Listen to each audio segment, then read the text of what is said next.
시무식 행사장에 꽃가옷을 입은 아기들이 등장했습니다. 태어난 지 한 달 된 신생아부터 엄마 품에 안겨 분유를 먹는 아기도 있습니다. 첫 돌을 앞둔 아기는 엄마 손을 잡고 아장아장 걸음마 연습이 열심입니다. 부영그룹 출산장려금 지급 행사에 엄마 아빠를 따라온 아기들입니다. 지난해 2월부터 1년 동안 태어난 자녀가 대상으로 올해 출산장려금 지급 대상 직원은 모두 35명, 지급액은 36억 원입니다. 얼마 전 다둥이 엄마가 된 직원은 2억 원을 받았습니다. 네, 다둥이이기 때문에 합의 2억입니다. 큰 박수 부탁드립니다. 입사한 바로 다음 날 아이가 태어난 직원도 지급 대상에 이름을 올렸습니다. 하루 사이에 입사한 다음 날 나오게 돼서 지금 이런 혜택을 못 받을 줄 알았는데 행운이라고 생각합니다. 부영이 지난 2024년 저출생 극복을 위해 국내 민간 기업 중 처음으로 시행한 출산장려금 제도는 올해로 3년째를 맞습니다. 지금까지 지급한 출산장려금 누적 금액은 134억 원입니다. 사내 출산율은 지급 전인 2023년까지는 연평균 23명이 태어났지만 지난해 28명에서 올해 36명으로 1년 새 28% 급등했습니다.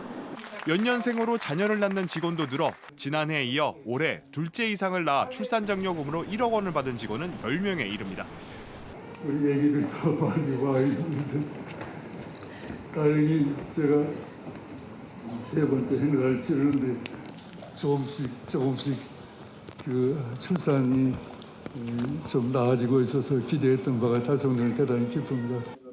부영이 마중물 역할을 하면서 출산장려금을 늘린 기업이 몇 년 새 크게 늘었습니다.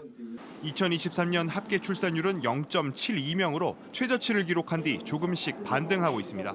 국회 예산정책처는 지난해 합계 출산율이 0.8명대를 회복한 것으로 추정합니다. 부영그룹은 우리나라 합계 출산율이 1.5명이 될 때까지 출산장려금 제도를 계속 유지하겠다고 밝혔습니다. JTBC 김도훈입니다. 올해 부영그룹 공채 최고 경쟁률이 180대 1을 기록했습니다. 전산 부문이 가장 높았고 건설 부문도 지난해보다 2배가 늘어난 거로 나타났습니다. 또 신입 지원자 수는 경력보다 4배 많았습니다. 부영그룹은 지난해부터 자녀를 낳은 직원들에게 한 명당 1억 원의 출산장려금을 주고 있는데 현재까지 총 70억 원, 올해는 28억 원 정도 지급될 예정입니다.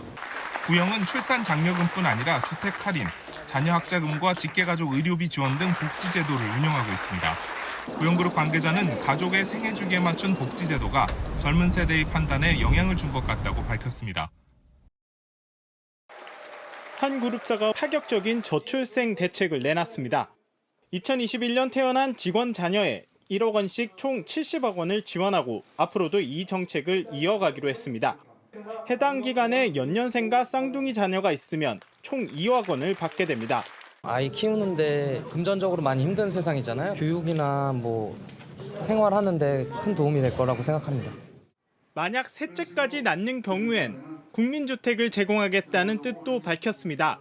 3년 이내에 새 아이를 갖는 분이 나올 것이고 따라서 주택을 제공할 수 있는 계기도 될 것으로 생각하고 직원들은 환영하는 분위기입니다. 와이프가 원래 셋째도 갖고 싶어 했는데 경제적 부담 때문에 저는 좀 부정적이었는데 긍정적으로 생각할 수 있을 것 같아요. 행사에선 회사가 제공하는 출산 장려금은 받는 직원들의 세금 부담을 고려해 정부가 면세해달라는 제안도 나왔습니다. 이 같은 출산 장려책은 점점 확산하는 분위기입니다. 법정 기간보다 육아휴직을 길게 주거나 남성 직원의 육아휴직을 의무화한 곳도 있습니다. 사내 어린이집을 밤 10시까지 운영하고 셋째를 낳으면 무조건 승진시켜주기도 합니다. 한 회사는 지난해 4쌍둥이를 낳은 직원의 의료비를 지원해 관심을 모았습니다. 정부 대신 회사가 나서는 출산 장려책이 사회적 분위기를 바꿀 거란 기대가 커지는 가운데 여력이 부족한 중소기업 지원이 필요하다는 목소리도 나옵니다.